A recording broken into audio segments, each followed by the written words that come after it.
I'm Rachel Parsons and I travel alone. It's always stairs, all over the world, to show you traveling solo doesn't have to be so scary. But it might make your hair turn white. And that being alone doesn't mean you're lonely. Oh, you never know who you're gonna run into. So come on, don't wait for someone to go with. The world is not gonna wait for you. Thanks for coming. Don't be afraid. Be a Peregrine Dane.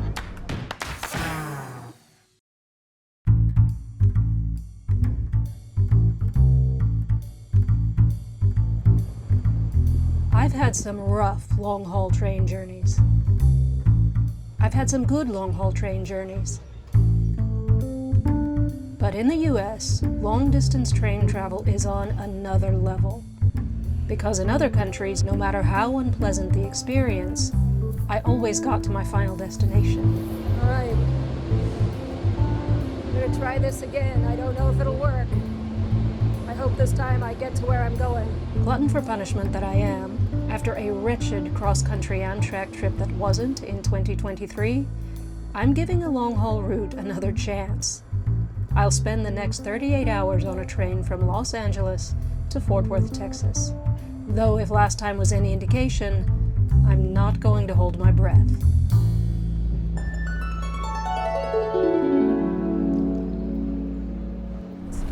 In the interest of trying to decrease my emissions footprint, I have decided to take a train from New York to Los Angeles.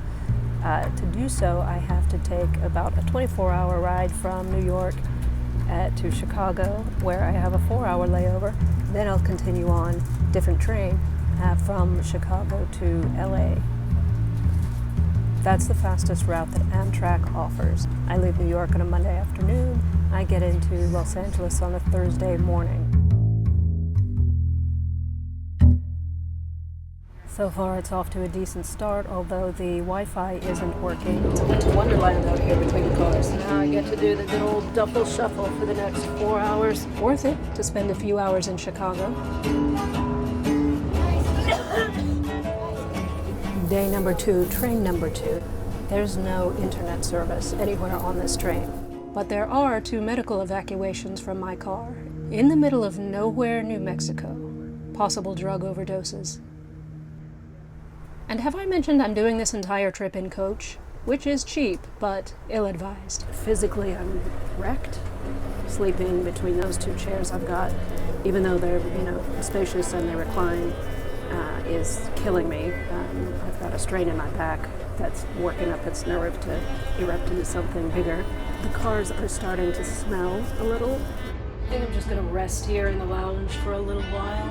So here's the thing about traveling on one of these trains by yourself. You're going to be a single occupant, which means that when a train is full, you're going to have a seatmate. I have a seatmate. I got extraordinarily lucky yesterday when we boarded and got a seatmate who said he would much rather spend most of his time in the observation car, and he has. But today, when we reloaded at Albuquerque, the coach attendant assigned yet another person to that seat, even though there was someone already assigned to it. So for starters, if my old seatmate from yesterday wants to come back to his seat, he's screwed because it no longer exists. It wouldn't be so bad, except I am allergic to perfumes, colognes, XYZ, name a scent. This guy reeks of cologne. This is a full train now. There are no empty seats. I don't know whether I could even ask for him to be moved or ask for myself to be moved. I have a feeling the answer is no, because the crew has been quite belligerent with warning people that they cannot switch. Crew members are not cleaning the cars either.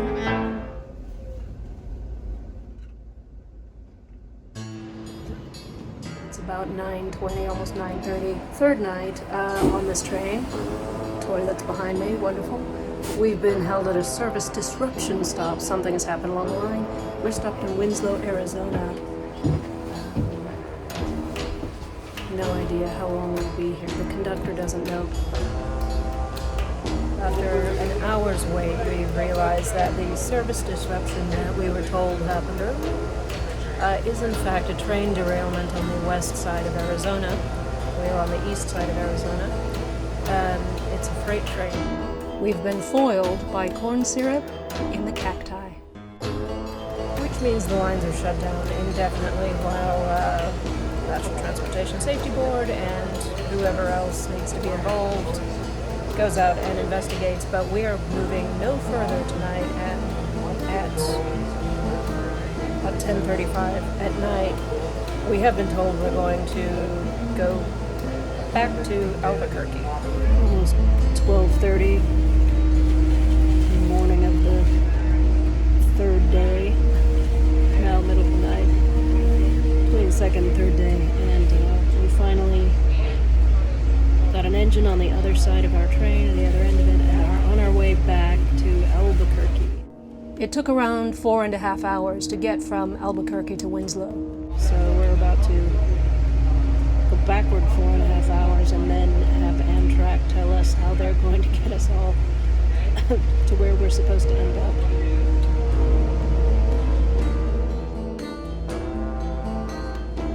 It's the morning of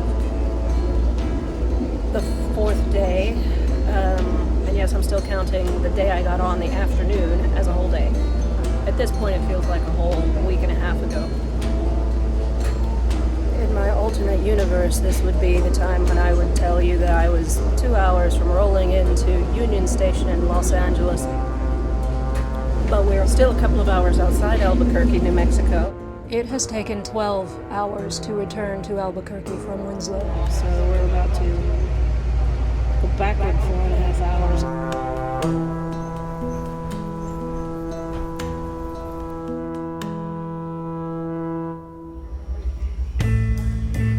Finally, it ends. Despite the fact that I got on a train to begin with to cross the United States to see if it was a viable alternative to flying, I have taken the expensive but privileged way out of this mess, and I'm getting on a flight from Albuquerque to Los Angeles. I may be willing to try this again, but I learned at least part of my lesson last time. It wasn't the best night's sleep I've ever had, but it beats the heck out of coach. It was definitely worth the upgrade. When it comes right down to brass tacks, there are certainly pros and cons, like there are with any form of transportation. The pros, obviously having a bed, even a twin bed. It's a narrow twin, but having some place to stretch out on a multi-night trip, hell, even a single night trip, let's face it, is a huge plus. The price for my coach trip was about $250. My roomette, as it's called, is about $600, but meals are included. Having even a tiny bit, and I do mean a tiny bit, of private space is a big deal. The cons are what a lot of the cons are in almost all Amtrak trains if you're not on the East Coast, which is no Wi-Fi. So if you want to work, you might be able to get your hotspot, but going through a lot of the western U.S., you're dealing with no cell phone signal, so that's not even an option for large stretches of the trip. There's very little room to move inside the roomettes. Yeah, it's a little tight. There are shared toilets, showers, and changing spaces. Or get a full-size sleeper compartment if you want private facilities. It's too early to celebrate mission complete, but this upgraded experience has made me think a lot about the hundreds of people who were stranded in Albuquerque on that trip in 2023.